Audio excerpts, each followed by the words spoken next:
Izin bertanya Buya, kitab Syamsul Ma'arif Kubro, apakah itu termasuk kitab sihir? Dan kitab apa saja yang termasuk kitab sihir yang beredar di pasaran? Kata guru saya, kitab Syamsul Ma'arif Kubro, Mambaul Usul Hikmah, Al-Aufaq itu kitab-kitab sihir. Sedangkan banyak ulama NU Asy'ari itu tidak terima kitab-kitab tersebut dibilang kitab sihir. Mohon pencerahannya Buya. Terima kasih. Wassalamualaikum warahmatullahi wabarakatuh. Waalaikumsalam warahmatullahi wabarakatuh. Pertama yang harus mendasari kita di dalam berkiprah adalah keinsyafan. Insyaf itu artinya kalau itu adalah benar dan baik, harus kita anggap itu sebagai kebenaran dan kebaikan. Biarpun berada di lawan kita. Atau orang yang tidak sepaham dengan kita, kalau itu baik harus kita akui sebagai kebaikan. Begitu sebaliknya, kalau itu sesuatu yang tidak baik, kalau kita ingin maju dan berjaya, sesuatu yang tidak baik, kalau ada pada kita, maka kita harus akui agar kita membuat perubahan. Yang menjadi masalah adalah, kalau kita sudah menutup hati kita daripada keinsyafan, sehingga susah untuk dibenahi, maka kita akan rugi. Ibnu Wahab berkata, Al-ahadithu madillatun illa lil fuqaha, misalnya. Hadis-hadis itu membahayakan kalau tidak dimiliki oleh orang yang punya faham tentang fikih. Maksudnya punya pemahaman. Kenapa begitu? Bisa saja hadis yang sudah mansuh dihapus tiba-tiba dipakai. Makanya membaca hadis pun nggak bisa langsung baca hadis begitu saja. Sehingga orang yang saat ini menekuni dunia hadis harus segera melanglang dalam dunia pemahamannya.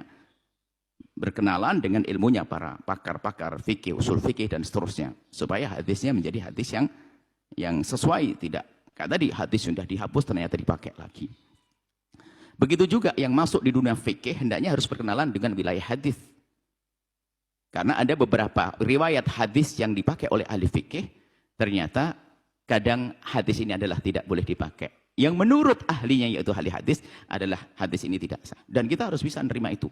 Dan kalau kita lihat di dalam pembahasan ilmu fikih kita, coba Imam Nawawi yang saat kita baca hadisnya, berapa banyak Imam Nawawi mengatakan hadis yang dipakai oleh Imam Rafi adalah tidak bisa dipakai dan seterusnya. Biasa yang demikian itu.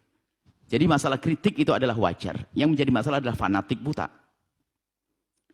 Imam Zainuddin Al-Iraqi adalah orang kita. Di Sunnah wal Jamaah Asy'ari. Bagaimana di saat melihat kitab Ihya Ulumuddin, kitab yang luar biasa, beliau keluarkan hadisnya. Beliau tetap dengan tata krama. Jika tidak menemukan sumbernya, mengatakan la aslalah dan sebagainya.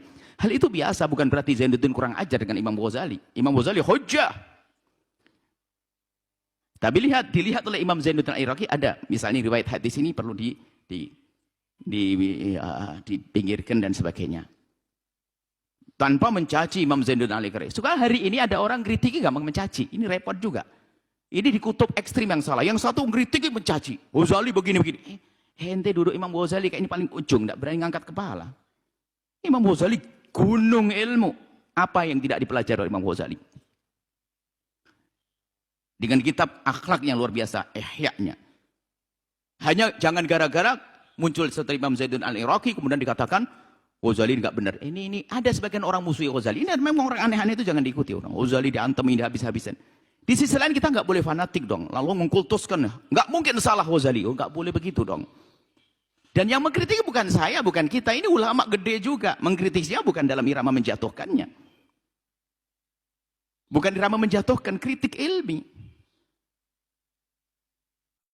Dan kita juga mungkin di Indonesia juga familiar dengan kitab Zainuddin Al-Malibari.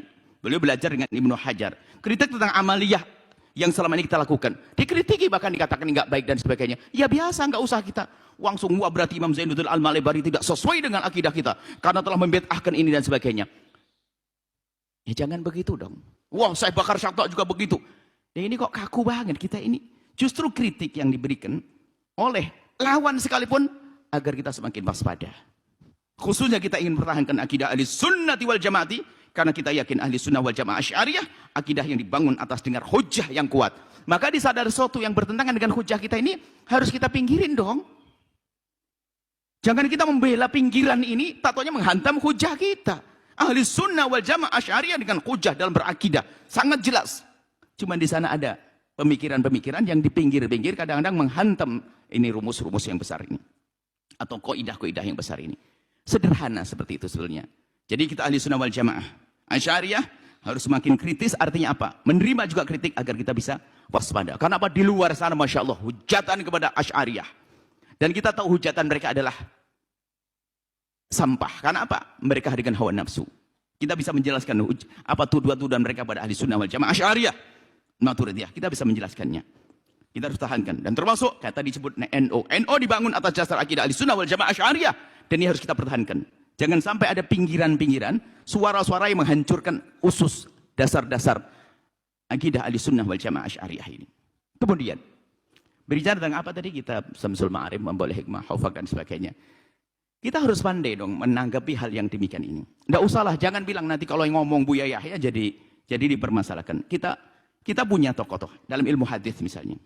Kita juga punya ulama-ulama ahli hadis yang sesungguhnya bukan hanya keluaran doktor hadis saja, enggak. Kita harus punya ilmu. Kita punya muhaddisin. Kemudian kita juga pakar akidah. Dan kita tidak usah jauh-jauh misalnya. Di dalam kritik kepada kitab tersebut, bukan setiap yang berkritik langsung bermusuhan dengan NO. NO ini hebat, gudangnya ulama. Biasa diskusi yang logis, yang ilmiah ada di dalamnya. Makanya di saat dipegang oleh orang yang tidak berilmu menjadi bermasalah, dikritik langsung jadi musuh. Saya tidak menukil omongan, kami tidak menyatakan dari kami. Saya nukil saja misalnya ada tentang kitab adalah Samsul Ma'arif atau kitab Berendang, ya kitab semacam itu. Pertama ada keraguan menisbatkan kitab kepada tersebut. Hufak, apakah betul karang Imam Ghazali? Di Laza ada sebagian mengatakan bukan. Anggap saja. Kitab itu ada semuanya. Tapi ada kritik yang dalam misalnya dari seorang tokoh. Dari Jawa Timur misalnya. Sudah wafat. Bicara akidah beliau tahqiq mencari kitab Jawhar Tauhid Al-Durrul Farid. Abdul Fadl yang panggilnya Syekh Fadl Senori Tuban. Anda baca bagaimana komentar beliau tentang kitab yang disebutkan tadi. Dan beliau juga ulama kita kan. Apakah langsung kita jadikan musuh? Wah, dia adalah anti tawasul, anti tahlil. Jangan begitu dong. Kita perlu ilmiah. Kita perlu membersihkan pemikiran kita dari pemikiran yang tidak dari dalam ahli sunnah wal jamaah Asy'ariyah. Supaya kita tuh kokoh di saat kita itu berjalan. Jangan sampai kita mengambil sesuatu yang biarpun misalnya sudah menjadi tradisi tempat kita. Tapi kalau menurut ulama kita juga, nggak usah ulama lain dulu. Itu perlu dibenahi. Kenapa kita tidak menerima? Kenapa kita harus mempertahankan dengan misalnya sesuatu, karena itu kan sudah saya lakukan bertahun-tahun, biarpun kurang apa Imam Ghazali hebat, hadis yang dikritisi oleh Zainuddin Al-Iraqi, itu biasa dalam dunia ilmiah. Sekarang kita kembalikan bagaimana cara pemahaman secara akidahnya kayak apa, kemudian pemahaman syariah fikihnya kayak apa, kan begitu. Kemudian ditinjau dari sisi hadisnya seperti apa. Ulama kita banyak, ulama akidah Ahlussunnah wal Jamaah Asy'ariyah.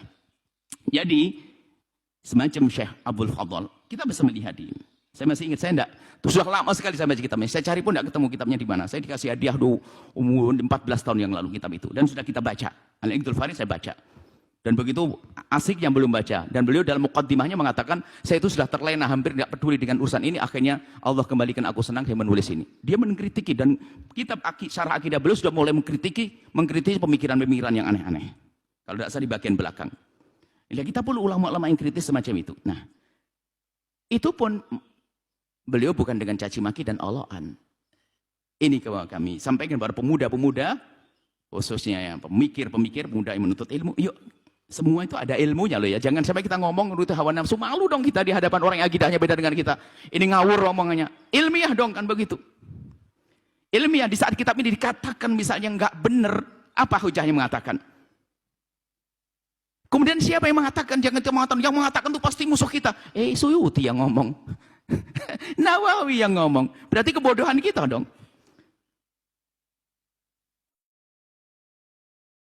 Misalnya sholat apa yang dilakukan ini Susaban dan sebagainya. Kita perlu caci maki. Al-Malabari mengatakan begini. Tapi nggak perlu berantem. Kritik itu wajar biasa. Ayo semakin dewasa. Kemudian kita ingin menjaga, kalau ingin menjaga akidah kita ahli sunnah wal jamaah Asy'ariyah,